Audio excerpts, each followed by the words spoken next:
Belum masuk semua lagi ya.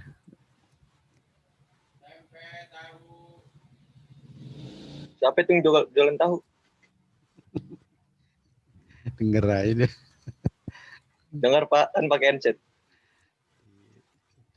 Keliling biasa, pedagang keliling.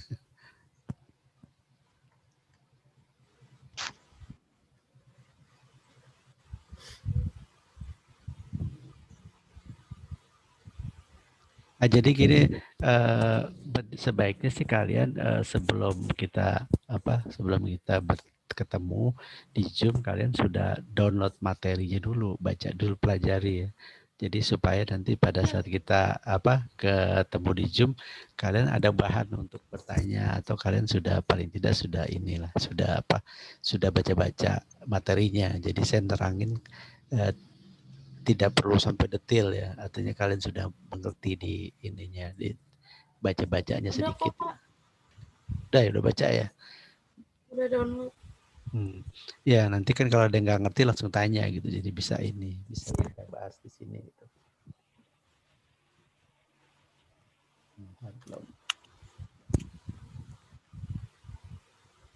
Pak. Ya, gimana? Boleh mau tanya sambil nunggu yang lain. Itu kenapa? yang tugas dipilih salah satu ya Pak? Iya, jadi tugas itu kan ada beberapa produk, kalian boleh pilih salah satu dari produk itu, nanti kalian cari di searching yang tempat saya tadi kasih tahu. Nanti di situ produk tersebut ada peraturan apa kalau saya mau ekspor, ada peraturan apa kalau saya mau impor.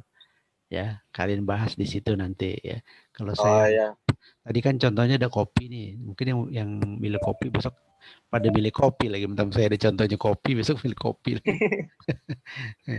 Jangan milih kopi kalau bisa yang lain ya.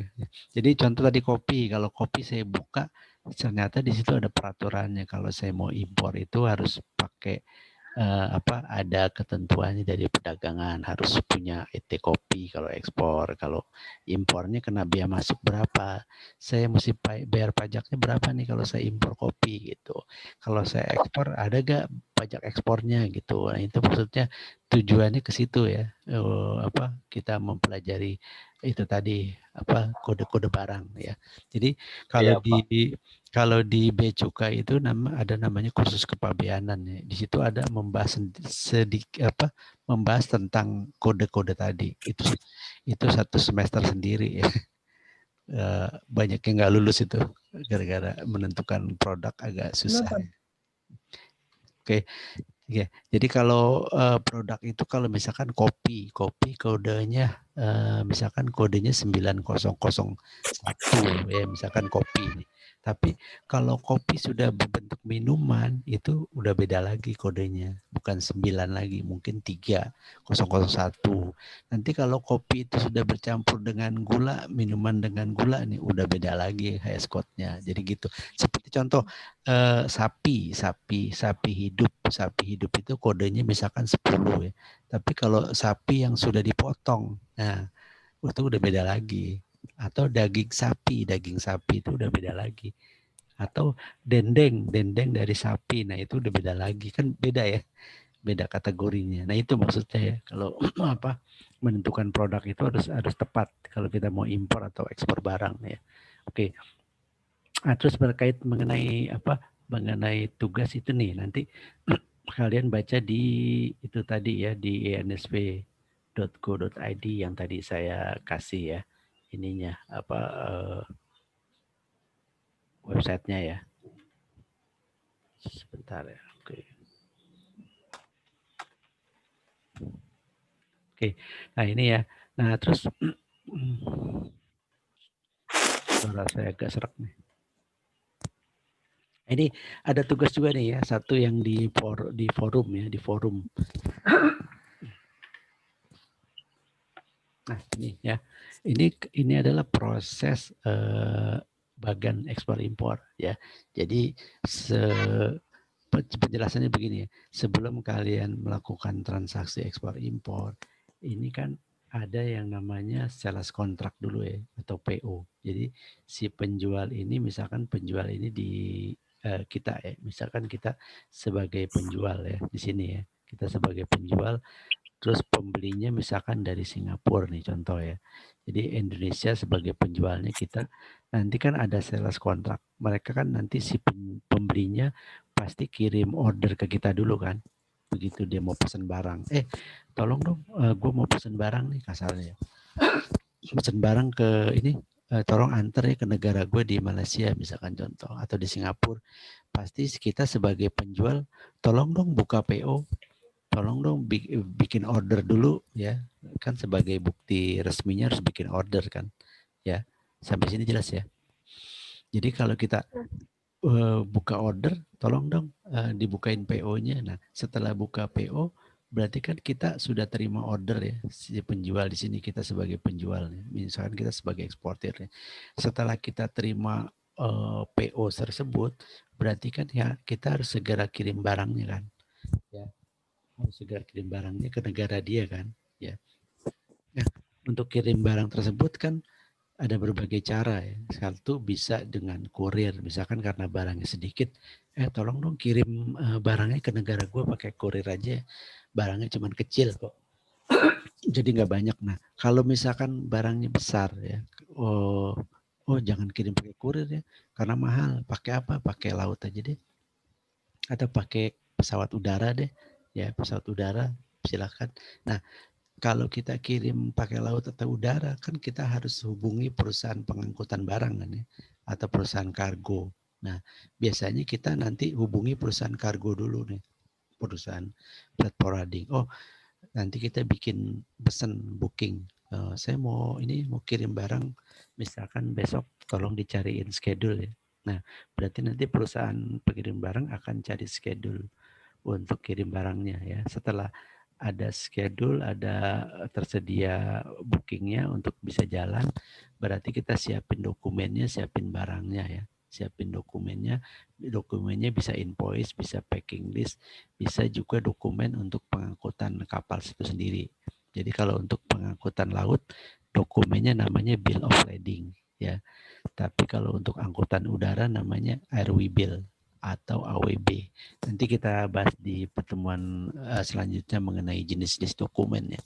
Nah ini setelah barang dikirim sama kapal laut, berarti barangnya nyampe ke Singapura misalkan ya. Nah sebelum barang ini sampai di Singapura, kita sudah harus kirim dokumen ya, dokumen yang tadi invoice, packing list, BL, kita kirim nih ke si pembeli. Supaya apa? Supaya dia nanti bisa keluarin barang di sananya. Kan kalau kita dokumennya nggak ada, nanti barang datang dia nggak punya dokumen, dia nggak bisa keluarin barang di sana. Ya, setelah terima barang di sana, ya dia melakukan pembayaran lewat banknya di sana Singapura. Nanti bank Singapura bayar lagi ke bank di Indonesia. Nanti setelah itu baru kita terima pembayaran dari si pembeli. Ya, ini proses sederhananya seperti ini ya. Kalau untuk ekspor impor ya, kalau kita. Nah dari sini kira-kira ada yang belum jelas? Silakan ditanya kalau yang belum jelas ya, jangan ragu-ragu. Ada yang mau tanya? Jadi nanti kita tugasnya nyari di yang web tadi kan? Ya nanti tuh tugas yang nanti setelah pertemuan keempat ya. Itu jadi untuk pertemuan keempat kalian siapin itu. Ya, oke. Ada pertanyaan lagi? Ini pertemuan kedua ya Pak? Jadi saya kasih bocoran dulu untuk pertemuan keempat, tugasnya seperti itu supaya kalian bisa antisipasi. Oh yang tadi dibagi itu untuk pertemuan. Iya betul. Tugasnya terakhir kapan dikumpulin Pak? Nanti setelah pertemuan keempat kan baru tugasnya saya publish tuh, saya publish di forum. Nah berarti seminggu setelah pertemuan keempat ya. Di SSO. Iya, pas pertemuan kelima lah. Jadi pas pertemuan kelima kalian sudah masukin ke SSO-nya. Ini apa tugas kalian ya? Itu tujuannya saya. Pak, mau nanya. Silakan. Ya. Itu kan yang tugas Bapak kirim itu buat pertemuan keempat, kata Bapak. Nah, iya. tugasnya yang itu tuh yang Bapak kirim itu apa nanti Bapak kirim baru lagi? Enggak, tugasnya maksudnya seperti ini yang itu. Bapak kirim itu cuman sangkaan saya itu cuman jadi referensi doang. Enggak, jadi tugasnya seperti itu. Harusnya sih adanya di pertemuan keempat ya. Cuma supaya kalian bisa punya waktu banyak, saya kasih taunya sekarang gitu. Nanti ya. Oh ya jadi gitu. Bapak Oh kirim iya Pak. Nah, gini, kalau saya kirim di pertemuan keempat, kan itu waktunya cuma seminggu. Kalian kan sempit waktunya, nggak ini, nggak Oh bisa. iya bener Pak. Nah, saya kasih sekarang supaya nanti seminggu setelah pertemuan keempat, kalian harus sudah selesai. Kan udah saya kasih tahu udah sekarang. Itu loh. Oh iya. Ngerti ya? Oke. Kita ada pertanyaan lagi? Silakan. Mau tanya? Ada pertanyaan Pak dari Silakan. Farah. Iya, Terus silakan. untuk Silakan, Pak. Far, mana Far? Farah. Maaf Pak. Iya. Iya, boleh. Terima, silakan. Sudah membayar pajak, barang udah dijamin masuk ke suatu negara Mhm. atau belum? Karena kadang-kadang ada barang yang ditahan bea cukai. Mhm. Mhm. Padahal udah masuk ke negara itu yang dituju. Mhm. Oke. Kenapa masih ditahan? Masih ditahan Masih, ya? Pak. Oke, ya bagus pertanyaannya. Jadi kenapa sih? Karena kan gini, intinya kalau kita mau mengimpor barang, pada saat kita mengimpor barang, itu sebenarnya kita punya hutang sama negara. Hutangnya apa? Bea masuk. Hutangnya bea masuk yang kita mesti bayar. Nah, yang jadi problem misalkan kita sudah bayar bea masuk ya, ternyata mungkin dokumennya salah, bisa jadi ya. Misalkan dokumennya salah, harusnya misalkan di barangnya tertera misalkan tas kulit hitam misalkan ya, tas kulit hitam. Itu di dokumennya, begitu dibuka sama bea cukai ternyata tas kulitnya merah. Kan berarti ada salah dokumen ya. Ya itu juga termasuk hambatan. Jadi waktu diperiksa, loh kok kamu deklarnya tas kulitnya hitam, kok di barangnya ternyata merah. Atau jumlahnya, misalkan tasnya 50 pieces, ternyata begitu datang cuma 45 pieces, kurang 5. Nah itu juga jadi problem ya di sama bea cukai. Karena apa? Nggak sesuai dengan dokumen.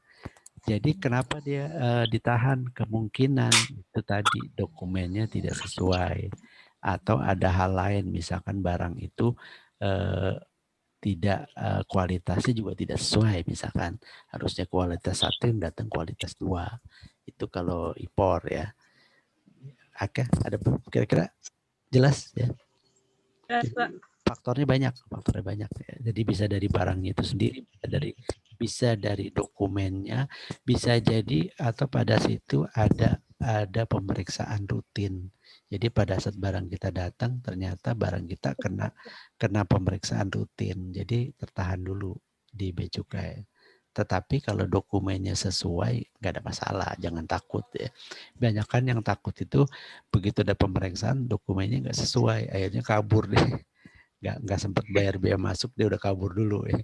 Karena itu biasanya importer yang nakal artinya dia dokumennya kadang nggak sesuai dengan barangnya ya. Itu ya. Oke, ada pertanyaan lagi? Bagus pertanyaan. Jadi kirimnya lewat apa Pak kalau barang impor Pak? Barang impor kirimnya lewat apa? Tergantung perjanjian ya. Kan kita kalau kita mau beli barang, misalkan nih kamu mau beli barang ke luar negeri, berarti kan kamu yang beli ya, kamu yang beli barang. Iya Pak. Nah, itu kan untuk pengiriman tergantung kamu juga. Misalkan ongkosnya siapa yang bayar dulu nih waktu perjanjian pertama ya. Kalau ongkosnya kamu yang bayar, berarti kamu bisa menentukan angkutannya apa. Oh, saya minta pakai udara ya karena lebih cepat. Boleh aja, kan kamu yang bayar. Tapi kalau dia yang bayar, dia yang nentuin lah. Kan saya yang bayar, jadi kamu nggak bisa nentuin dong ini apa ongkosnya, kan saya yang bayar gitu. Jadi tergantung siapa kepentingannya. Nah itu jadi bisa pengangkutan itu bisa laut, bisa udara, bisa pakai kurir. Kalau kurir kan kita online nih. Kalau online pasti rata-rata kurir ya, nggak mungkin pakai udara atau pakai laut karena mahal ya. Jadi pakai kurir biasanya kalau barang-barang kecil. Ya, oke. Ada pertanyaan lagi? Silakan yang mau tanya. Yang cewek-cewek nih. Pak, ya, silakan. Pak, Ya. mau nanya. Boleh, ya. Pak, kalau seandainya kan tadi barang ditahan. Berarti kalau barangnya itu biar lepas, biar nggak ditahan lagi, itu harus ada pembayaran lagi atau dokumennya dikasih masuk? Jadi gini, sebenarnya kalau secara teknis ya, secara teknis nanti kita kan membahas tentang kepabeanan impor. Jadi pada saat barang masuk, kita kan harus mempersiapkan dokumennya dengan persyaratannya. Misalkan gini, kita ada dokumen, ada barang masuk nih, kan si eksportir, si penjualnya kirim dokumen dulu ke kita ya. Dokumennya lengkap nggak? Begitu kita terima dokumennya, nanti kita masukkan ke sistem. Sistem itu namanya sistem EDI, Electronic Data Interchange. Ya, pada saat ngisi di sistem, ya, pada saat ngisi di sistem itu nggak langsung disetujui, ya, nggak langsung disetujui karena mungkin di situ ada yang kurang apa dokumennya atau ada izin khusus misalkan ya. Kalau memang ada izin khusus berarti kita harus penuhi dulu izinnya. Misalkan karena itu makanan, misalkan pada saat kita masukkan di sistem, sistem itu ngasih tahu bahwa makanan harus izin dari BP POM. Berarti kita harus lengkapi dulu izinnya, baru diterima di situ di sistem ya. Nanti begitu diterima, udah diterima, barulah kita di kepabeanannya di Tanjung Prioknya tinggal kita lengkapi dokumen yang sesuai tadi. Nah, itu udah pasti nggak ada masalah ya, karena pada saat kita waktu di sistem sudah lengkap semua ya. Yang jadi masalah itu tadi kalau dokumennya tidak sesuai dengan yang kita impor barangnya. Nah itu ya. Jadi proses seperti itu. Jadi semua serba sistem sekarang. Jadi kalau kalian mau keluarin barang, dokumennya sudah siapkan dulu. Nanti masuk ke sistem namanya sistem EDI, Electronic Data Interchange. Mungkin nanti kalau kalian semester berapa ya, 5 kalau nggak salah, nanti ada workshop ekspor impor. Nanti saya ajarkan cara bagaimana memasukkan sistem ke EDI. Jadi di EDI itu nanti sudah online. Misalkan saya mau impor tas nih, nanti kan saya ada dokumen, dapat dokumen dari luar negeri. Nanti saya masukkan di input di sistem EDI. Kalau itu datanya lengkap, nanti di EDI keluar jawaban. Namanya surat pemberitahuan pengeluaran barang. Ada yang ngorok. Atau SPPB. Itu yang tidur, tolong yang Kenapa? tidur. Biarin aja nggak apa-apa. Siapa itu? Aduh, tolong coba dong, tolong ini banyak. Tolong itu, aduh. Itu ini tuh. Orang lagi dengerin serius-serius, ngorok, parah lu. Nggak apa-apa, namanya jam siang. Siapa yang ngorok tuh? Intinya seperti itu. Oke. Jadi, oke. Jadi itu ya penjelasannya seperti itu ya. Nanti kalau kita di kepabeanan impor sama ekspor nanti kita ada materinya, kita perjelas lagi di situ ya. Oke. Pak, tambah kenceng, Pak. Kenceng. Ya udah biarin aja, kita tinggalin aja. Ya udah, ada masalah lagi nggak? Ada mau tanya lagi nggak? Dimut aja. Coba itu tolong siapa itu, aduh.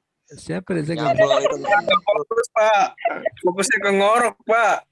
Nggak bisa saya Habis mute mulai, di sini. habis mulai. Nggak bisa saya mute di sini. Sistem yang Nggak ada dibanding Namanya nggak ada. itu kebijakan pokoknya. Itu Oke. Udah, biar. Pak, saya mau nanya, Pak. Ya, silakan. Oh, Makin silakan. jadi, Biarin aja. makin jadi gila. Biarin Buat tugas mandiri kan di sini kan pilih salah produk di bawah ini dan buatlah analisa Pilih negara salah satu manakah yang produk. mempunyai. Heeh. Oh, dari misalkan ini kan ada 7 produk nih Iya, yang di iya. Bapak tugas mandiri. Iya, Itu oke. pilih salah satu aja gitu. Iya, salah satu aja. Nanti 7-7-an repot kalian. Satu aja udah susah. Salah satu aja Oke. pilih ya, salah satu. Jadi permintaannya apa di situ? Coba jelaskan dulu. Ya. Jadi permintaannya. Analisa negara manakah yang mempunyai potensi pasar yang besar yang bisa dimasuki untuk pasar ekspor ke negara tersebut dan jelaskan mengapa. Ya, contoh misalkan nih tadi kopi. Kopi menurut kalian kalau mau diekspor ke negara mana yang diperlukan, dibutuhkan? Cari di data internet. Ya, kopi itu negara mana yang banyak mengimpor kopi. Berarti pasti kita punya potensi ke arah sana gitu. Ngerti ya, di sini ya. Jadi Ngerti, cari. Nah, untuk cari di internetnya, tadi di beberapa di data statistik bisa di data beberapa negara cari aja data di situ ya. Nanti kalian ini aja sambil jalan, nanti kalau ada yang kurang jelas tanya ke saya ya. Justru karena saya kasih dari lama-lama supaya kalian bisa persiapkan nanti kalau ada pertanyaan apa, saya bantu di sini ya. Di grup kan ada di grup, nanti kita ini aja komunikasi di sana ya. Oke. Ada pertanyaan lagi? Ada Pak. Ya, apa? Dito, kenapa Dito? Mau numpang ngorok Dito. Kasih Pak. Siapa sih itu? Parah lu. Parah banget, gila. Wah, ini kalau di kelas saya timpuk sama ini, timpuk penghapusan. Oke, ya, jadi gak ada pertanyaan lagi? Gak ada ya. Kalau gak ada pertanyaan berarti saya anggap jelas ya. Nah, itu yang untuk di forum nanti jawab aja di forum ya. Kan biasanya tiap ada pertemuan saya kasih kasus pertanyaan di forum. Nanti jawab di forum langsung di situ aja ya. Hari ini ada di forum kan, hari ini pertemuan hari ini kalian baca aja. Yang dijelasin tadi pasti ada di situ ya. Kalau kamu jawab di forumnya ya. Oke? Gak ada pertanyaan lagi? Kalau nggak ada pertanyaan saya tutup nih. Keburu ngantuk, saya juga ngantuk nih. Nanti saya ngorok kan gawat. Kalau saya Itu ngorok langsung kan jawab di gawat. forum atau dibuat file gitu Pak? Kalau yang di forum, jawab aja di forum langsung ya. Kalau nanti yang tugas ini nanti lain tersendiri, harus jawab di SSO ya. Kalau yang tugas yang ini ya. Oke? Oke. Baik, Pak. Oke, nggak ada pertanyaan lagi? Kalau nggak Berarti pertanyaan, ada pertanyaan lagi? Ya, silakan. Sebelum berarti harus pakai PDF ya Pak? Kenapa? Harus apa? Harus pakai PDF. Ya, nanti kirimnya kalau di SSO di PDF-in udah pasti yang untuk produk tersebut. Nah, nanti kan masih lama lah pertemuan kelima nanti, makanya dari sekarang aja kita siapkan gitu supaya nggak kalian repot juga ya. Oke? Gak ada pertanyaan lagi? Terima kasih Pak. Gak ada pertanyaan? Kalau nggak berarti saya tutup nih. Oke, kalau gitu saya tutup deh pertemuan ini. Nanti kita nanti untuk pertemuan keempat kalian kalau bisa harus hadir semua ya, karena nanti itu sebenarnya wajib juga di pertemuan keempat, karena pertemuan keempat itu memang dari akademik diwajibkan ya, di samping pertemuan yang lain seperti ini ya. Oke? Pak, saya mau nanya Pak. Boleh, silakan. Ya. Kan kita kan maksudnya selama PSBB ini kita kan Zoom atau lewat online gitu, kita nggak ada offline-nya gitu, maksudnya untuk seminggu sekali atau gitu. Kayaknya sih nggak ada deh, soalnya memang semua kampus juga ini semua offline juga. Saya ngajar di UBM Bunda Mulia juga begitu, dia online semua ya, di beberapa kampus belum ada yang berani offline. Takutnya itu kali karena pemerintah kita lihatlah, mudah-mudahan semester depan kalau memang udah nggak PSBB kita bisa offline. Saya juga sebenarnya lebih senang offline daripada online, karena online kan kita terbatas ya, buat bertanya jawab juga terbatas, tapi kalau di kelas kan kita bisa ini interaksinya lebih gampang. Jadi yang ngorok juga saya ketahuan nanti yang ngorok. Oke, ada lagi? Kalau nggak ada saya tutup nih ya. Oke. Pak, makasih. Oke, kalau Tadi gitu lupa ada yang ngorok gak Pak tuh Pak? biarin aja tuh. Lupain aja ya. Oke, kalau gitu Udah hilang ya. saya tutup ininya materi ini. Nanti kalau ada kurang pertanyaan silakan di grup, boleh tanya-tanya aja kalau yang malu. Kalau mungkin yang mau tanya di sini malu, boleh di grup ya, silakan ya. Oke, kalau gitu saya ucapkan assalamualaikum warahmatullahi wabarakatuh. Kita ketemu. Waalaikumsalam. Waalaikumsalam warahmatullahi wabarakatuh. Terima kasih Pak. Ya, sama-sama. Ya. Dadah Bapak. Dadah.